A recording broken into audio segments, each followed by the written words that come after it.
கோவையுடைய நாயகன் நான் தான் அப்படின்னு சொல்லி வேலுமணி மிகப்பெரிய அளவுல வலம் வந்துட்டு இருந்தாங்க. இப்போ வந்து தமிழக வெற்றி கழகம் அடிச்ச அடியில வந்து பாத்தீங்கன்னா கோவை கொங்கு மண்டலத்திலேயே கோவையிலேயே வந்து வேலுமணிக்கு பெரிய ஆப்புறங்கி இருக்கு. இப்படியான சூழ்நிலை தான் எஸ்பி வேலுமணி வந்து அங்க ஒரு 10-12 எம்எல்ஏக்கள் கூட டிஸ்கஷன்ல இருந்துட்டு இருக்காங்க அப்படின்னு ஒரு தகவலும் போய்கிட்டு இருக்கு. என்ன அப்படின்னா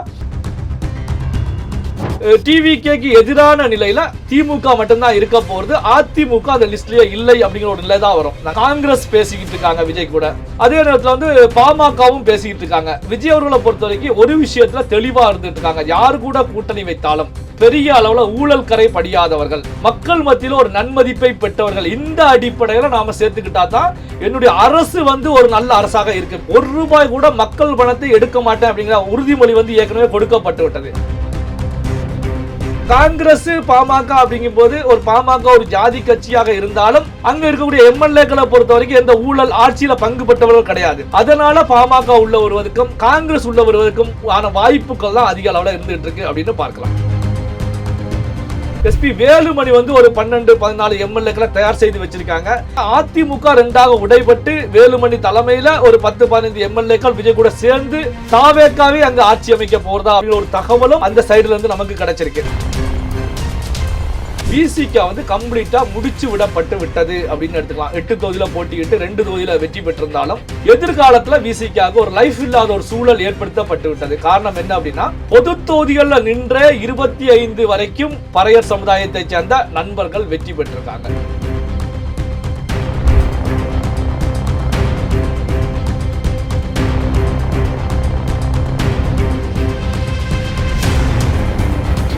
ரியல் ஒன் உறவுகளே, நடுநிலையோடு பொறுப்புடன் செய்திகளை வழங்கி பல லட்சக்கணக்கான மக்களின் நம்பிக்கையை பெற்ற நமது சேனலின் வளர்ச்சிக்கு உங்கள் ஆதரவு தேவை. இந்த ஊடக பயணம் தொடர்ந்து வலுப்பெற திரையில் தெரியும் QR கோட் ஸ்கேன் செய்தோ அல்லது டிஸ்கிரிப்ஷனில் உள்ள வங்கி விவரங்கள் மூலம் உங்களால் முடிந்த அளவு சப்போர்ட் செய்யுங்கள். உங்கள் ஒவ்வொரு ஆதரவும் நமது குரலை இன்னும் பல லட்சம் பேரிடம் கொண்டு செல்ல உதவும். ரியல் ஒன் நேயர்களுக்கு வணக்கம். இன்று நம்முடன் நேர்காணலுக்காக பத்திரிகையாளர் நிலை சிவா இணைந்திருக்காரு. வணக்கம் சார். வணக்கம் சார். விஜய் அவர்களுடன் யாரு கூட்டணி வைக்க போறாங்கன்னு சொல்லிட்டு ஒரு மிகப்பெரிய கேள்விக்குறியாகவே இருந்துட்டு இருக்கு.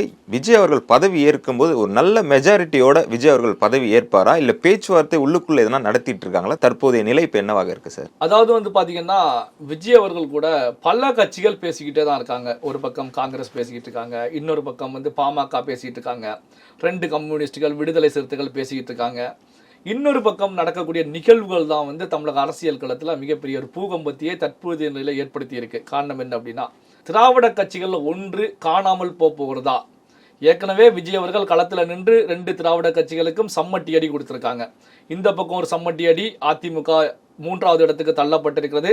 இந்த அடுத்த பக்கம் ஒரு சம்மட்டி அடி திமுக ஆட்சியில் இருந்த திமுக 2வது இடத்துக்கு தள்ளப்பட்டிருக்கிறது. இப்படியான சூழ்நிலை தான் அதிமுக வந்து அடுத்து என்னாக போகுது அப்படிங்கிற ஒரு கேள்வி இருந்துகிட்டு இருக்கு. எதற்காக இந்த விஷயத்த சொல்றேன் அப்படின்னா எடப்பாடியாருக்கு எதிராக அதிமுகவில் கலகம் வந்து பெரிய அளவில் வெடித்து விட்டது. ஒரு பக்கம் CV சண்முகத்துடைய இல்லத்துல 30க்கும் மேற்பட்ட எம்எல்ஏக்கள் கூடி அங்க ஆலோசனை பண்ணிட்டு இருக்காங்க. அந்த ஆலோசனையில என்ன சொல்லப்பட்டிருக்குன்னா நாம வந்து 3வது இடத்துக்கு தள்ளப்பட்டிருக்கிறதுனால இப்படி சைலண்ட் மோட்ல இருந்தோம் அப்படின்னா கம்ப்ளீட்டா அதிமுக முடிஞ்சு போயிடும். அதனால வந்து விஜய்க்கு ஆதரவு கொடுத்து அரசுக்கு ஆதரவு கொடுத்து அரசோடு சேர்ந்து நாம பயணிக்கலாம் அப்படின்னு சொல்லி விவாதிக்கப்பட்டதாக அங்கிருந்து சொல்லிட்டு இருக்காங்க. இது வந்து எடப்பாடியார் வந்து எதிர்பார்க்காத ஒரு நிகழ்வு அப்படின்னு சொல்லப்படுது. ஏன்னா எடப்பாடியாரை பொறுத்த வரைக்கும் நம்ம இப்போ விஜய்க்கு போய் சப்போர்ட் தெரிவித்தோம் அப்படின்னா அதிமுகவுடைய வலிமை அங்கே குறையுது. நீண்ட நெடிய காலம் தமிழக அரியணையில் ஆட்சியில் இருந்த அதிமுக புதிதாக கட்சி கண்டக்கூடிய விஜய்க்கு நாம போய் ஆதரவு தெரிவிக்கிறதா?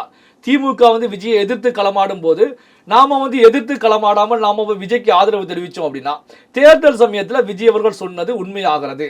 அதிமுக முழுமையாக தாவேக்கா கூட தான் இருக்காங்க, எடப்பாடியார் பின்னணியில அதிமுக இல்லை, அதிமுக தொண்டர்கள் எல்லாமே தாவேக்காவில் தான் இருக்காங்க அப்படிங்கிறத ஆதவ் அர்ஜுனா அவர்களும் விஜய் அவர்களும் அழுத்த திருத்தமாக தெரிவித்தாங்க. இப்போ சொன்னது போல தமிழக வெற்றி கழகம் வெற்றி பெற்று விட்டது.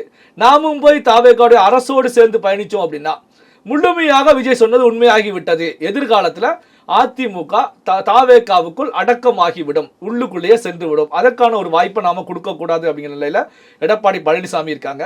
அதற்கு எதிர்த்து சில CV சண்முகம் அந்த பக்கம் பேசிட்டு இருக்காங்க. இந்த பக்கம் வந்து பாத்தீங்கன்னா கொங்கு மண்டலத்துல தமிழக வெற்றி கழகம் கொங்கு மண்டல கோட்டையே சிதற விட்டிருக்கிறது. கொங்கு மண்டலமே எங்களுக்கானதுதான் அப்படின்னு சொல்லி அதிமுக வந்து சொந்தம் கொண்டாடிக்கிட்டு இருந்தாங்க. கொங்கு மண்டலத்தில் அதிமுகவை சிதறடிப்பதற்கு, சின்னாபின்னமாக்குவதற்கு, அங்கு வெற்றி வாகை சூடுவதற்கு திமுக வந்து நீண்ட நெடிய காலமாக வியூகங்கள் அமைச்சுக்கிட்டே தான் இருந்தாங்க. ஆனாலும் பெரிய அளவில் கை கொடுக்கல. இந்த முறை கூட வந்து பார்த்தீங்கன்னா செந்தில் பாலாஜியை தொகுதி மாற்றி நிறுத்தியது, செந்தில் பாலாஜியை கொங்கு மண்டலத்தில் பல தொகுதிகளுக்கு பொறுப்பாளராக போட்டது, இப்படி பல வியூகங்கள் வந்து திமுக அமைச்சாங்க. ஆனால் பெரிய அளவில் கொங்கு மண்டலத்தில் அதிமுகவுக்கு டேமேஜை ஏற்படுத்த முடியாம தான் திமுக தத்தளிச்சுக்கிட்டு இருந்தாங்க. ஆனால் விஜய் அவர்களை பொறுத்த வரைக்கும் கொங்கு மண்டலத்தை பொறுத்த வரைக்கும் 27 தொகுதிகளுக்கு மேலே வெற்றி பெற்று அதிமுகவுடைய கோட்டை அப்படின்னு சொல்லப்பட்ட கொங்கு மண்டலத்தில் பெரிய ஓட்டையை போட்டுட்டாங்க. இப்போ பார்த்தீங்கன்னா கோவையிலேயே தமிழக வெற்றி கழகம் வெற்றி வாகை சூடி விட்டது. கடந்த முறை தேர்தலில் வந்து பார்த்தீங்கன்னா கோவையுடைய நாயகன் நான் தான் அப்படின்னு சொல்லி வேலுமணி மிகப்பெரிய அளவில் வலம் வந்துட்டு இருந்தாங்க. இப்போ வந்து தமிழக வெற்றி கழகம் அடிச்ச அடியில் வந்து பார்த்தீங்கன்னா கோவை கொங்கு மண்டலத்திலேயே கோவையிலேயே வந்து வேலுமணிக்கு பெரிய ஆப்பு இறங்கி இருக்கு. இப்படியான சூழ்நிலை தான் எஸ்பி வேலுமணி வந்து அங்கே ஒரு 10-12 எம்எல்ஏக்கள் கூட டிஸ்கஷனில் இருந்துகிட்டு இருக்காங்க அப்படின்னு ஒரு தகவலும் போய்கிட்டு இருக்கு. என்ன அப்படின்னா, இனி வந்து அதிமுகவில் பயணிச்சோம் அப்படின்னா எதிர்காலம் கிடையாது. ஏற்கனவே வந்து தொடர் தோல்வி பழனிசாமி, 10 தோல்வி பழனிசாமி அப்படிங்கிற விமர்சனங்கள் முன்வைக்கப்படுது. 2019 திமுக ஒரு பக்கம் வெற்றி வாகை சூடிக்கிட்டே வந்துட்டு இருக்காங்க. அதிமுகவை பொறுத்த வரைக்கும் தோல்வி தோல்வி தோல்வி அப்படின்னே போய்கிட்டு இருக்காங்க. இந்த 2026 தேர்தலையும் அதிமுகவில் முக்கியமான முன்னாள் அமைச்சர்கள் தான் பணத்தை எடுத்து தேர்தலுக்கு செலவு பண்ணாங்களே தவிர மற்ற கேண்டிடேட்டுகளை பொறுத்த வரைக்கும் பெரிய அளவில் பணம் எடுத்து செலவு பண்ணலை. ஏன்னா தொடர் தோல்வியெல்லாம் அவங்க செலவு பண்ணி டயர்ட் ஆகிட்டாங்க. ஸோ அதனால செலவு பண்ணலை. இனி எதிர்காலங்களில் வரக்கூடிய தேர்தல் அப்படின்னு எடுத்துக்கிட்டாலும் அந்த தேர்தலில் வந்து கம்ப்ளீட்டாக எடப்பாடியாரை நம்பி, அதிமுக தலைமையை நம்பி செலவு செய்வதற்கு யாருமே தயாராக இருக்க மாட்டாங்க. அப்போ வந்து காற்றுள்ள போதே தூட்டிக்குள் அப்படிங்கிறது போல வெற்றி குதிரையில் பயணம் செய்தால் என்ன அப்படிங்கிற நிலையில் எஸ்பி வேலுமணி வந்து ஒரு 12-14 எம்எல்ஏக்களை தயார் செய்து வச்சிருக்காங்க. அதிமுகவை உடைத்து கொண்டு தமிழக வெற்றி கழகத்தில் விஜய் கூட சேர்வதற்கான வாய்ப்புகள் இருக்கிறது அப்படிங்கிற ஒரு தகவலும் அந்த சைடுல இருந்து நமக்கு கிடைச்சிருக்கு. இது வந்து அரசியலில் கிடைக்கக்கூடிய தகவல் தான். இப்போ வந்து பார்த்தீங்கன்னா விஜய் அவர்களுடைய வருகை, விஜய் வந்து 108 தொகுதியில் வெற்றி பெற்றுக்கக்கூடிய நிகழ்வை பொறுத்த வரைக்கும் அதிமுகவில் ஒரு பெரிய பூகம்பம். ஏற்கனவே அதிமுக விழுந்து கிடக்கக்கூடிய அதிமுக 2ஆக உடைய போகிறது அப்படிங்கிற தகவல்களும் சொல்லப்படுது. டெல்லியில் இருக்கக்கூடிய நம்முடைய ஜேர்னலிஸ்ட் நண்பர்கள் பேசும்போதும் அதிமுக 2ஆக உடைஞ்சிரும், அதற்கான சிக்னல் தான் டெல்லியில் இருந்துகிட்டு இருக்கு. என்ன காரணம் அப்படின்னா, எடப்பாடியாரை நம்பி அதிமுகவை நம்பி தமிழ்நாட்டில் பாஜகவும் ஒன்றும் செய்ய முடியாது. பாஜகவை வந்து விஜய் அவர்கள் சேர்த்துக்கொள்ள மாட்டாங்க. பாஜகவுக்கு கொள்கை ரீதியான எதிரி பாஜக. அதே நேரத்தில் வந்து பார்த்தீங்கன்னா தமிழ்நாட்டில் திமுகவை வீழ்த்த முடியாமல் பாரதிய ஜனதா கட்சி தத்தளிச்சுக்கிட்டு இருக்கும்போது தமிழ்நாட்டில் விஜய் அவர்கள் தான் திமுகவை வீழ்த்தி இருக்காங்க அப்படிங்கிற பேச்சுக்களும் அடிபடுது. அதனால வந்து பார்த்தீங்கன்னா இந்த வேலுமணி டீம் வந்து இங்கே இணைவதற்கான வாய்ப்புகள்லாம் இருக்கு அப்படிங்கிற கருத்துக்களையும் முன்வைக்கிறாங்க. அப்போ வந்து பாத்தீங்கன்னா இன்னும் அதிக மக்களை சென்றடைய வேண்டுமா? இன்றைய டிஜிட்டல் உலகில் சரியான ப்ரமோஷன் தான் வெற்றியின் முதல் படி. தமிழகம் முழுவதும் பல லட்சக்கணக்கான பார்வையாளர்களை தினமும் சென்றடையும் ரியல் ஒன் யூடியூப் சேனல்களில் உங்கள் பிசினஸ் இனி எல்லோரும் அறியட்டும். குறைந்த செலவில் அதிக ரீச். உங்கள் பிராண்டுக்கு நம்பிக்கையும் வளர்ச்சியும் சேர்க்க இன்றைய எங்களை தொடர்பு கொள்ளுங்கள். 9280087164. அதிமுக 2ஆக உடைபட்டு வேலுமணி தலைமையில ஒரு 10-15 எம்எல்ஏக்கள் விஜய் கூட சேர்ந்து தாவேக்காவே அங்க ஆட்சி அமைக்க போறதா அப்படின்னு ஒரு கேள்வி ஒரு பக்கம் இருந்துட்டு இருக்கு. இன்னொரு பக்கம் அதிமுக சி.வி. சண்முகம் வீட்டில் நடந்த ஆலோசனை போல அதிமுக ஒரு ஆதரவை தெரிவிக்க போறதா அப்படி ஒரு கேள்வி இருந்துட்டு இருக்கு. எந்த கேள்விக்கான பதில் நடைமுறைக்கு வந்தாலும் இது எடப்பாடி பழனிசாமிக்கு ஆபத்து தான். என்ன காரணம் அப்படின்னா, ஜெயலலிதா அவர்கள் இரும்பு கோட்டையாக எஃகு கோட்டையாக வைத்திருந்த அதிமுக இப்போ வந்து பாத்தீங்கன்னா இன்னொரு கட்சி ஆட்சி அமைப்பதற்கு ஆதரவு தெரிவித்தாலே அந்த எஃகு கோட்டை வந்து பாத்தீங்கன்னா ஒரு மண் கோட்டையாக மாறிவிட்டது அப்படின்னு தான் பேசப்படும். அப்போ வந்து பாத்தீங்கன்னா எதிர்காலத்துல டிவிகேக்கு எதிரான நிலையில திமுக மட்டும்தான் இருக்க போறது. அதிமுக அந்த லிஸ்ட்லயே இல்லை அப்படிங்கிற ஒரு நிலை தான் வரும். நான் கடந்த காலத்துல வாக்குப்பதிவுக்கு முந்தைய நிலையிலையும் வாக்குப்பதிவுக்கு பிந்திய நிலையிலையும் நான் பேசும்போது கூட தெரிவிச்சிருந்தேன். இப்போ 2024 நடக்கக்கூடிய தேர்தல் விளையாட்டுல அதிமுக லிஸ்ட்லயே இல்ல.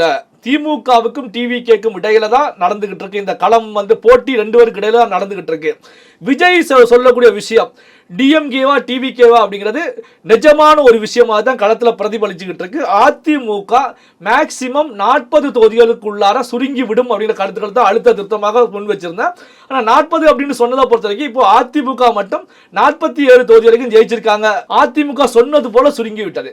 இப்போ அதிமுக விஜய்க்கு ஆதரவு தெரிவித்தாலும் அல்ல உடைச்சிட்டு வந்து தமிழக வெற்றி கழகத்தில் இணைஞ்சாலும் அதிமுக கதை கம்ப்ளீட்டா முடியுது. எடப்பாடியார் அவர்களுடைய எதிர்காலம் முடிகிறது அப்படின்னு கூட எடுத்துக்கலாம். அதே நேரத்தில் வந்து பாத்தீங்கன்னா இன்னொரு பக்கம் எடுத்து எடுத்துக்கிட்டீங்க அப்படின்னா காங்கிரஸ் பேசிக்கிட்டு இருக்காங்க விஜய் கூட.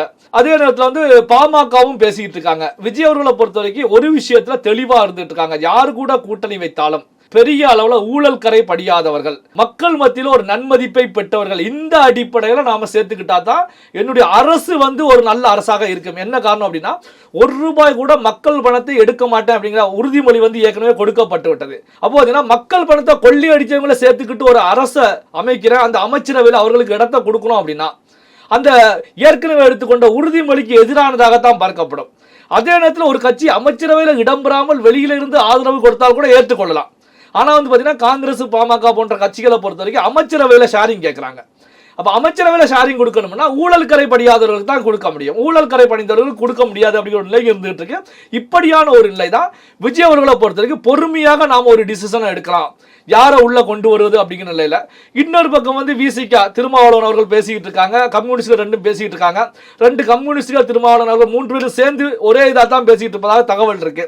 இதுல கவனிக்கப்பட வேண்டிய விஷயம் என்ன அப்படின்னா, இந்த 2026 தேர்தலில் விசிக வந்து கம்ப்ளீட்டா முடிச்சு விடப்பட்டு விட்டது அப்படின்னு எடுத்துக்கலாம். 8 தொகுதியில போட்டியிட்டு 2 தொகுதியில வெற்றி பெற்றிருந்தாலும் அதே நேரத்தில் வந்து எதிர்காலத்தில் விசிகாவுக்கு ஒரு லைஃப் இல்லாத ஒரு சூழல் ஏற்படுத்தப்பட்டு விட்டது. காரணம் என்ன அப்படின்னா, தமிழக வெற்றி கழகத்துல பொது தொகுதிகளில் நின்ற 25 வரைக்கும் பறையர் சமுதாயத்தை சேர்ந்த நண்பர்கள் வெற்றி பெற்றிருக்காங்க.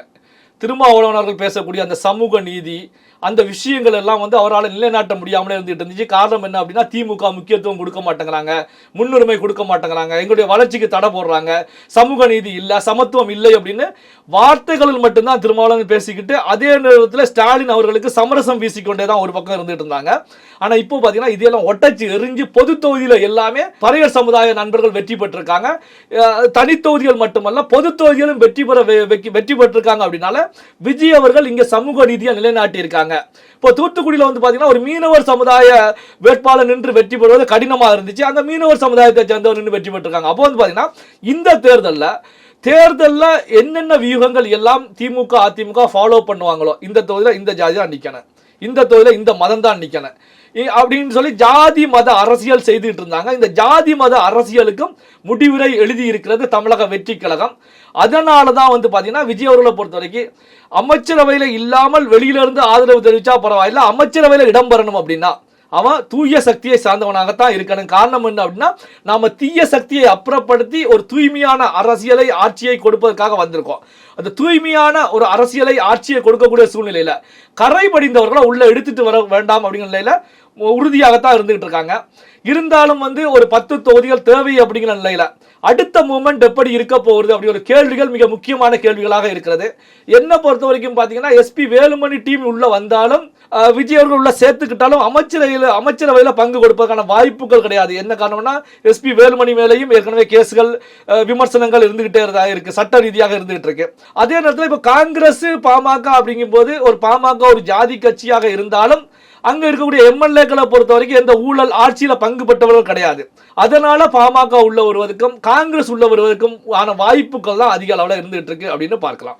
தொடர்ந்து பேசுவோம் சார். உங்க நேரத்துக்கு மிக்க நன்றி. நன்றி. ரியல் ஒன் உறவுகளே, நடுநிலையோடு பொறுப்புடன் செய்திகளை வழங்கி பல லட்சக்கணக்கான மக்களின் நம்பிக்கையை பெற்ற நமது சேனல் வளர்ச்சிக்கு உங்கள் ஆதரவு தேவை. இந்த ஊடக பயணம் தொடர்ந்து வலுப்பெற திரையில் தெரியும் QR கோட் ஸ்கேன் செய்தோ அல்லது டிஸ்கிரிப்ஷனில் உள்ள வங்கி விவரங்கள் மூலம் உங்களால் முடிந்த அளவு சப்போர்ட் செய்யுங்கள். உங்கள் ஒவ்வொரு ஆதரவும் நமது குரலை இன்னும் பல லட்சம் பேரிடம் கொண்டு செல்ல உதவும்.